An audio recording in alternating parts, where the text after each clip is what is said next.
one question for you. You can hold. That's a snow queen. Snow queen. That's cute. That's my logo. Here, if it's easier, you can just go like this if you want. Anyway, just one question. What did you tell Pitbull Cruz? What did you tell Pitbull Cruz during the face-off? I asked him. Now I want to ask you. Well, I told him, that, like, I'll give him this after the fight, that I'm going to knock him out, yada, yada, yada. And he's like, okay, that's no problem. Thank you for the opportunity. Let's get some tacos after the fight. I'm like, fuck yeah. I fucking love tacos, El Gordo. Shit. They left. You was treating us like stepchildren. What's up, Rolly? It's not enough people over here. They left. Hey, listen. treating us like stepchildren. Hey, bro, listen. Hey, listen. There's not enough people over here. Hey, Rolly, Pitbull, man, he's hard to catch clean, man. Even Tank wasn't really able to do that. So why are you confident you're going to be able to find the knockout blow? Can we get another question? Okay, what was his reaction to the chain? You were all in his face with the chain. I think he was happy. I think he liked it. How much it cost? Not enough. Can we see the chain up close? Can you put the chain in the camera? And that's really inspired by his face. How'd you get the mold for his face? And who did that chain? My friend Des in Hawaii with GS and Co. Is some of this stuff like by design to psychologically get under his skin? I think he likes it. Why do you think he didn't seem to like it to us? He seems pretty pissed every time. I don't know. I think he likes it. You think he's a fan of Rolling? Yeah. Hey, You better be a Rolly fan. Shit, I give him an opportunity to make some money. Hey, you say you're moving up to 147 after this fight. Do you want to fight Jaron Ennis at 147? I'm moving up to 54. I want Errol Spence. I'm not taking my mind off that one. I've been trying to get that fight forever. Y'all know that. You know, Errol Spence is on his way out here. He's coming to Vegas. You know that, right? Good. So one day will we see you and Errol Spence up on the podium? Hopefully, shit. Hopefully. Why is Spence just continue to be that fight that you want?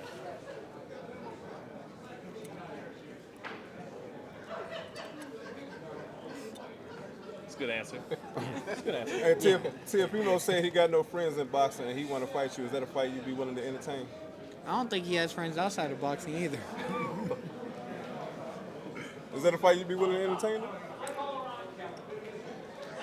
Nah, I don't give a fuck about him. Got a fight Saturday night, guys. Yeah. We're over here talking about Isak, Chihuahua Cruz. This is going to be fun. This is going to be a Mexican slugfest. It's going to be an explosion. We're all going to have a great time. We're all going to have a very, very, very, very great time. Except for Isak, but yeah. When he's applying all that pressure, how do you kind of stop yourself from having him speed you up, him making you throw like get off me punches, and, able to dictate? You punch him in the face. What punch do you see ending the fight? Any of them? Is it going to be a combination, or are we just looking at a one-hitter quitter? Oh, I love one-hitter quitters. Does he fall on his face or on his back? Ooh, he's going to have to fall on his face. Do you think a lot of people are going to call you out should you win this fight? All the big names in the division? You know that when the people be calling each other out on all that social media shit, they don't mean it. How often do you see that shit actually happen? Very rare. Bruh, I could hop on Twitter right now and go call out everybody over there, and they'll be like, wow, Rolly over here calling everybody out. That's a waste of fucking time. Like I said, y'all are just Twitter warriors. That shit ain't real. None of that shit's real. Social media ain't real, and y'all can't even figure that shit out. And I'm not speaking. I mean, obviously you guys know it's not real, but I'm talking about to the viewer. That it's not real. All these motherfuckers, they call each other out, but it's not real. Oh, we sent a contract.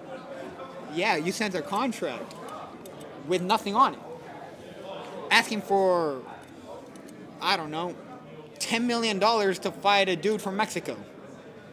that's like has like 6 losses. You know, it don't work like that. You know. Is this referencing something that like really happened, or are you just kind of like being a hypothetical? You know, it's something. You know, there's specific people that especially like to sign that act like they sign contracts. You know, but none of that shit's real. You want to make the fight happen? Let's get your promoters and your manager involved. Don't just be like, I sent a contract. Like, who did you send the contract to? Rolly, did you see the video of Oscar De La Hoya imitating your boxing style and saying that he expected you to get knocked out by Pitbull Cruz? I got a video of me imitating De La Hoya. I got a video of me imitating De La Hoya. One second. I got a video of me imitating De La Hoya right now.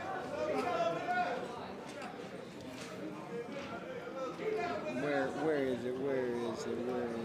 It's gonna be like a 10-punch Olympic Oscar flurry, right? It's gonna be Rolly's version of that. There we go.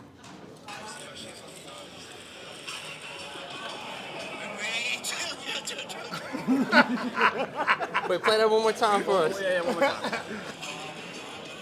Do that, Rolly.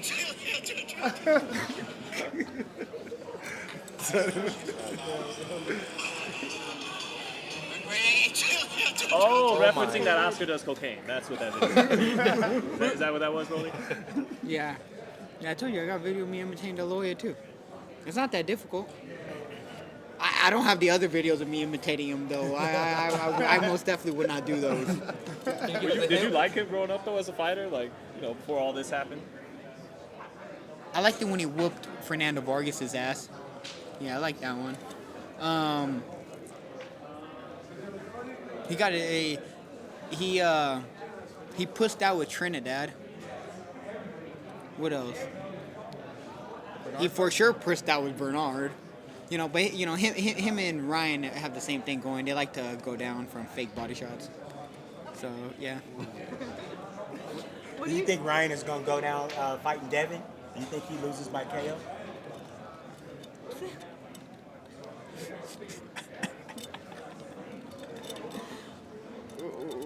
Where the rubber duck noises at? Where the rubber duck noises at right now? Is that in reference to punching power? Or is that Anyways. Well, fuck that question. Oh, fuck. Okay, well, what else are we talking about today? You guys never asked me about me. You guys only asked me about boxing. Ask me how I'm doing. Well, what are your plans after if you beat Isaac Cruz? What are you going to go do? I think I got another 12-round fight. Yeah, I probably got it very shortly afterwards. I might have the 12-round fight. Anybody want to see you after this fight? You know, you win this fight. Is there anybody specifically you want to see? Why are we talking about boxing? Like outside of boxing? Wait. No, I don't want to talk about boxing. Talk to me about something. What about a moral life? technique? A moral technique. Yeah, where is he? He was supposed to be here. What's your relationship with him? How do you guys link up? Like, 'cause he's an OG in the rap game. I tell you like this, he one of my all-time favorite rappers. I tell you like this, you know, and I'm not even exaggerating. He's one of my all-time favorite rappers. What's your He has favorite that song song. from Immortal Technique? You never know. Never know. Yeah, because you never really know what you got until it's gone. That's the one when his girlfriend died. Is that right? Yeah. Let's go. Yeah. That one hurts me every single time. I kid So, you not. alongside Immortal Technique was Gilly the Kid. Gilly the Kid I don't had even know a different. I really don't even know who that is. You don't know who Gilly the Kid is? No. He was Lil Wayne's ghostwriter back in the day. That was his claim. $1 million worth of game. So- Gilly and Wallow. So he was Lil Wayne's, wrote the song. basically Lil Wayne's bitch. What are your Okay. thoughts on the Diddy stuff? Since we're talking about Damn, bro, you put me on the spot with that one. I'm gonna tell you like not this. boxing. No, yeah. Let me tell you like this. If you fleeing the country, there's some shit going on. There's some shit going on. There's some fucked up shit going on if you fleeing the fucking country. Is Victory a good walkout song though? You know, the Puffy song, Victory. I don't even know that song. It's the Rocky. I know. I'll be missing you. It's a good song. Oh, last night. I like that song last night. Couldn't even get an answer. I tried to call. Every single one of my girls would be like that. Especially when I'm on fight time. I don't even picking up. What song are you planning to use when you walk into the ring? We shall see. Can you describe that emotion for us, Rolly? What is that like coming out to all those fans screaming after you've been waiting in the tunnel for so long? It's like an ecstasy. It's like it's ecstasy. Welcome to the Rolly Show. Ooh! The co-host is right here, Mr. Ellerbe, right? Leonard, we were just talking about Rolly Romero walking out of the tunnel and the emotions. When you're seeing your guys walk out the tunnel, what kind of goes through your mind and your heart as they're preparing for battle? Man, just so many emotions because I'm really into this boxing shit. Like, it's like, that's why, you know, it goes back to even the Samtown shows. You see, we're just very passionate about, you know, the guys, you know, and the young ladies we work with. You know, it's just what it is. It's that, you know, so come Saturday night, it'll be no different. It's just like, my guy, like, ready to go take care of this business and defend this WBA title and on to the next. Well, how did your, like, you know, impression and perception of Rolly change over the years? Like, when you first met him, did you think this is a wild young dude, and then you got to know him and that changed? Or Well, he still is. Right. He still is. Rolly's gonna be Rolly, but as long as you just go in there and, you know, Rolly's a good guy. He's a good guy. Actually, I was just telling this story over there, and y'all might beat them to it, but I'm just gonna tell you is that in my, so I've been out here 96, so 28 years being out here in Vegas, and this might sound crazy, Rolly's the only guy that checks on me. The only person that consistently, like, checks on me. Don't want nothing. Just call, hey boss man, just call and see how you and the family doing. You good? Everything good? I didn't want nothing. Just call to check on you. That means a lot to me. You know what I mean? Because this ain't about boxing. This just shows you the human side of, like, things that people don't get a chance to know about fighters as a whole. You know, they just think fighters are just, you know, they're just warriors, but it's like they are human beings. You know, they care about people. That's just their job that they do, go in there and prepare for battle and go through war and, you know, talk all the stuff. But it's like at the end of the day, it's like, so I got a different kind of love for Rolly. You know what I mean? It's like it's different because, again, it's like, yo, it's like, and not saying that I get love from all my other fighters in a different kind of way. And it's just not who they are as people. Like, everybody know me and Floyd have been super, he checks on me in a different kind of way. You know what I mean? But this guy right here, he just pick up the phone and just randomly, just all the time, just call, hey boss man, I just called just to check on you. Didn't want nothing. And it's like, I stop what I'm doing, and I'm just like, wow, just, you gotta stop and smell the flowers. Like, yo, because it's like, he's showing me that he appreciates me. Ain't nothing about no fights. Like, when I'm fighting, this, that, or just calling just to check on me as a young man, older guy, you know, somebody that he works with and he cares about. And that goes a long way with me just in life. Like, it just is, because in this brutal sport, we don't find too many people who are compassionate and who show that, you know, and that's a big deal for me. Rolly, we saw you a couple of weeks ago. I heard you talking kind of about this, where you were saying you interviewed with Marcos Villegas from Fight Hub, and you said that you wouldn't fight any of your friends for any amount of money because you didn't have a lot of friends growing up, so you treasure your relationships and your friendships. Is this kind of indicative of what Leonard is talking about you right now? Well, to what I say, there's life outside of boxing. Boxing is just a small portion of life. Seems like it's so big because, you know, it's all these cameras and all these lights and all this bullshit, you know? But there's life outside of boxing. There's still family. There's still this. There's still close relationship you build over the years, you know? That has nothing to do with boxing. I'm sure some of you guys have relationship with people outside the sport where it's like, oh, y'all were out of boxing today. Y'all be like, well, nah, I'm still going to hit this person up. It don't matter. I don't care. And like I said, there's life outside of boxing. Boxing is just a small portion, you know. What is the big portion of your life then, if it's not boxing? Well, just all the people around me that I interact with, because those are the people, you know. At the end of it, whether it's family or close friends, or those are all relationships that you got to nurture and grow. You know, you got to water them. If you don't feed them, they don't grow.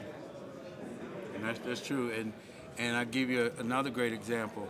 After the Tank fight, we were on the plane together. We sat next to each other, and we literally talked for 5.5 hours. Yeah, a little long flight. Yeah, and we talked the entire time. And obviously he was dejected, you know, coming off of his first loss and the magnitude of what it was. And I was just like, yo, it's like, pick your damn head up. Yo, it's like, you lost to the best motherfucker in the entire world. Okay, you're not going to fight anybody else like him. Nobody's going to be better than him that you ever step in the ring with in this generation right here. So you have nothing to hold your head down about him. You ain't got to say this or that or make no excuses about the better man won on that night. And you will look back on this part is that you shared the ring with greatness. And again, you be thankful for those kind of things because you learn from losses in life. And it don't necessarily mean in the ring. It makes you a better person. And again, it's like, he already know that's why his confidence is where it's at. It's like, yo, it's like, Rolly know where he's at. People say all these negative things. You're unorthodox, you're this and that. No, Rolly is Rolly. And Rolly ain't got to change nothing for nobody. He got to change nothing for nobody. Just go in there and be yourself. He's working with the best team, you know, so it's like he just got to go in there and keep doing what he's doing. Lining these guys up and knocking them down one by one. And that's what he's going to do. Couple more questions, guys. Any sometimes Rolly still talks about Errol Spence fight like all the way up at 54. What do you think of that, Leonard? Rolly say whatever he want to say. Rolly just being Rolly. Rolly just being Rolly. That's it. You think he could be strong all the way up at 54? If Rolly puts his mind to anything, he can do it. He can do it. And we're not talking about no specific opponents or anything. Is that he put his mind to it, and he can accomplish his goals. Let me ask you something about another fighter on this card. Are you surprised that Tim Tszew's team is already in talks with Crawford's team, and do you think they're overlooking Fundora? 1,000%. I think it's one of the most disrespectful things that, you know, that you can kind of do. It's like it's one thing to kind of just talk about something behind the scenes. You know, that's how we work behind the scenes. But to openly be talking about that you're in negotiations with another fighter that ain't got nothing to do with this event, and you got to get through a fighter, and I'm not saying that he can't accomplish what he expects to accomplish in beating Fundora. I'm not saying that. But can you imagine how stupid they're going to look if things don't turn out the way that they think it's going to turn out? You know, and you never put yourselves in a situation like that. That's why I always tell anybody that I'm working with, focus on what's in front of you. And Floyd always told me this. He says that if you don't focus on what's in front of you and you get to moving too fast, you fall and you trip up. You fall and you trip up. And that's how the easiest way for that to happen is to overlook someone. Because you know that Pitbull Cruz is coming, and he's got to fight the fight of his life. He talking that talk that, oh, I'm going to do this and I'm going to do that. But he know what he up against. He know what he up against. And at the end of the day, he know that he's going to have to come get it. And it's up to Rolly to deny him that. We know that he's coming one way. He's coming head on one way. And it's up to Rolly to make him change his mind and to have him going in a different direction. You know, and I love the fact that Rolly's the underdog in this fight. I love that. I love that. He can have fun because not only is he going to win the fight, but he's going to win in impressive fashion. And then we're going to be able to say, I told you so. Rolly, I told you so. Why do you think they do have you as a significant underdog? It's all statistics. And also you got to look at it like this. There's a lot of Mexicans, they're going to bet for Pitbull. It's all a money game. The casino is going to make money on the spread regardless. Are they going to get their hearts broke? Every time you place a bet, the casino already made their money. But that way, you know, they don't lose as much if, you know, whatever, you know. But it's like I said, it's all the statistics. I mean, sure, you really want me to go into the details of sports gambling and how it works, but like I said, I mean, it's all just statistics. Last question, guys. Anybody? Bueller? Ron, luck, you better Ron. ask the question. Well, just one thing. From your whole entire journey, from fighting Tank and just getting up to here, how much have you changed as a person? Too deep? Wrong top? I think the comment section should answer that. I don't know. They say I've changed a lot. I think I'm still me. I think I just show a bit more of myself, my real self. Would you feel that even after this fight, you're going to continue to evolve, not just as a boxer, but just a human being that will be able to see and document throughout? I mean, to be a great man, you have to continue to evolve. You can't just be the same person you were, I don't know. My mentality when I was 16 is different than my mentality when I was 21. My mentality at 21 is different than it is 26. My different mentality now at 28. You're supposed to constantly change and get better, and, you know, you learn, you know, and your mindset changes on a lot of things, and you value other things more than you did in the past. And entering this fight, do you feel like you gained more fans before the fight even started? Just the person who you are outside and all the interviews you've done leading to this fight, do you feel like you kind of curated a bigger fan base now because of that? Just showing who you are personally. I always have a fan base. They're always going to watch me regardless because they don't ever know what to expect. Awesome. Appreciate it, champ. Thank you.